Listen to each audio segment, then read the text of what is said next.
Bonjour, aujourd'hui je vous présente l'application de communication Remind, qui est dans le fond un équivalent à Messenger, mais spécifiquement conçu pour le domaine de l'éducation.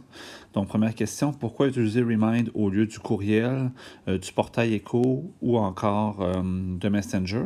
Bien, le courriel, le problème, c'est que les élèves n'utilisent pas le courriel. Le portail Echo, le problème, c'est que les élèves nous écrivent via le portail Echo, mais ne savent pas comment aller voir leur courriel sur Office 365. Puis Facebook ou Messenger, bien, le problème, c'est qu'il faut tout simplement essayer de garder une distanciation avec les élèves. Donc, on ne veut pas voir ce que les élèves font, on ne veut pas être amis avec eux et on ne veut pas non plus là, que ça devienne envahissant. Donc, on garde tout ça dans une même application et la meilleure application que j'ai trouvée, c'est Remind. Donc, Remind, qui a l'air d'un petit nuage en forme de cerveau, quand vous l'ouvrez, la première des choses, on va vous demander de vous connecter. À la connexion, vous choisissez connexion avec Google, vous utilisez l'adresse de la commission scolaire. On va vous demander le nom de l'école, donc je vous suggère École Beau Rivage, que j'ai déjà créé et entré dans mes paramètres. Donc, première des choses, dans les paramètres, quand vous allez entrer sur Remind, des choses intéressantes à voir, hein, bien, première des choses, vérifiez si l'icône à côté du courriel est cochée. Ça va déterminer si vous recevez ou non un courriel à chaque fois qu'un élève vous écrit. Donc, moi, je l'ai désactivé parce que je regarde mon application Remind assez souvent. Je l'ai mis en notification push, c'est-à-dire que je reçois une notification à chaque fois que l'élève m'écrit. Vous pouvez entrer adresse et numéro de téléphone en plus, ce n'est pas nécessaire. Hein. Et est-ce que vous autorisez ici les jeunes à répondre à vos messages, oui ou non? Et vous pouvez changer votre mot de passe et pour le reste, c'est plus ou moins pertinent. Donc ça, c'est pour les paramètres. Quand vous entrez dans Remind, vous avez en gros 3 sections. Donc, les classes que vous avez à vous, les classes que vous avez jointes et les écoles desquelles vous faites partie. Donc ici, c'est École Beau Rivage. On va se créer une classe juste pour le fun. Donc, j'allais ici sur Create a Class. Donc, par exemple, j'aurais un groupe qui s'appellerait Math 267. Et on détermine si nos élèves sont tous âgés de plus de 13 ans. Donc, un jeune de moins de 13 ans pourrait se connecter. Cependant, ça implique que les parents doivent aussi se connecter dans votre groupe. Donc, pour les secondaires 1, c'est un pensez-y bien. Moi, souvent, les élèves se connectent avec leur véritable âge en secondaire 1. Les parents sont obligés de se connecter. Puis finalement, les parents disent aux jeunes, garde, je ne veux pas être là-dessus, mens et change ton âge pour arriver à moins de 13 ans. Donc, une fois que vous avez fait ça ici, vous pouvez créer votre classe et elle va s'ajouter ici dans le panneau de gauche. Donc ici, il y a des instructions pour partager votre classe. Donc dans un premier temps, on peut par exemple envoyer un courriel aux parents ou afficher un code de classe en classe. Cependant, ce n'est pas nécessairement ce qu'il y a de plus efficace. Ce qui est ici, je vais vous montrer un truc. Donc une fois que votre classe elle est créée, vous allez ici dans les paramètres. Donc, dans vos paramètres, vous avez le nom de la classe qui peut être changé par ici. Vous pouvez changer l'avatar de la classe. Même chose d'ailleurs pour votre avatar ici, vous pouvez le changer en cliquant ici. Et vous avez un code de classe. Le code de classe, c'est ça que vous allez donner aux élèves.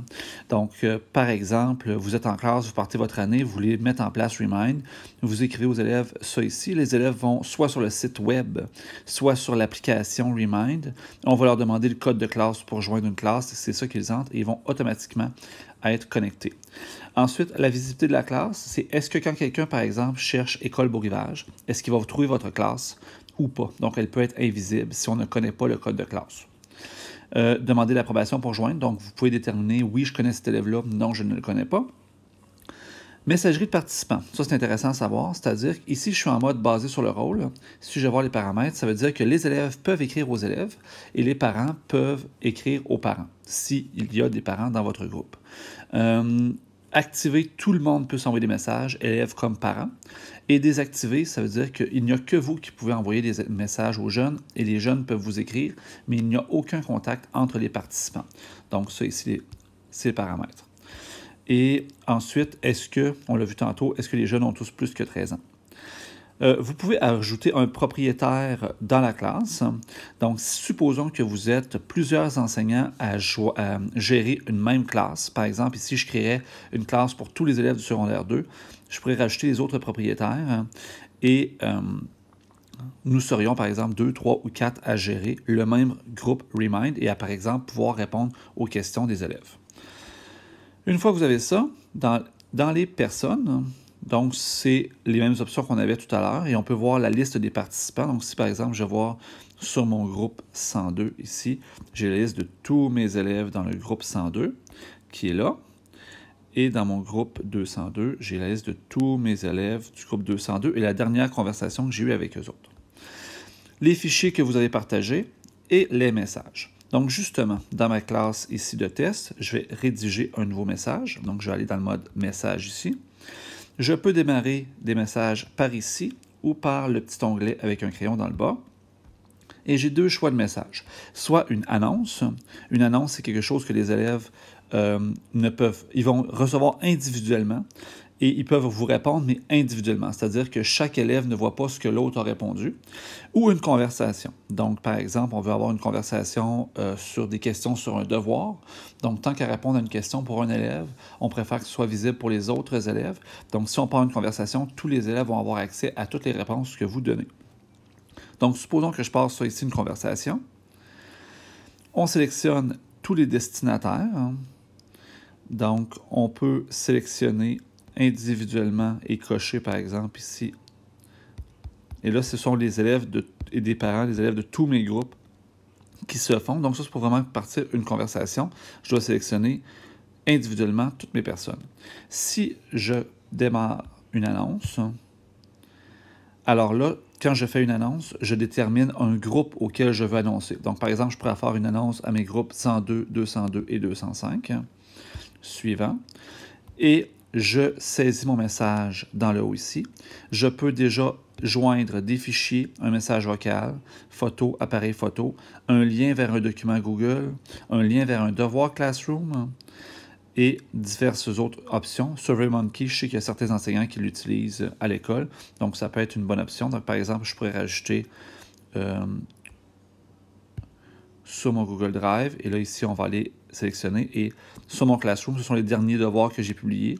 Donc, je pourrais, par exemple, envoyer ce devoir-là, un lien vers mon devoir Classroom, parce que les élèves vont avoir plus tendance à regarder Remind que Google Classroom. Et une fois que c'est fait, je l'envoie. Vous avez une limite de caractères dans ce que vous écrivez. Ici, il me reste 117 caractères, au même titre, par exemple, que sur Twitter. Et lorsque c'est terminé, vous pouvez faire envoyer, ou vous pouvez préprogrammer à quelle heure ce message sera envoyé à vos élèves. Une fois qu'un message est envoyé, donc je vais aller voir sur un message que j'ai déjà envoyé, par exemple, à mon groupe 102, je leur ai envoyé ce devoir-là. Je peux voir le récapitulatif des messages ici. Donc, je peux voir que 17 personnes, donc 94% de ma classe, a lu le message et que 18 élèves ont reçu le message, c'est-à-dire 100% de ma classe, car j'ai 18 élèves sur 25 qui sont inscrits sur mon groupe Remind dans mon groupe 102. Donc, si vous validez, vous pouvez voir tous les élèves qui ont vu votre message. Donc, ça vous permet de savoir si le message s'est bien rendu. Donc, c'était ma présentation pour l'application Remind pour aujourd'hui, en espérant que ça vous sera utile.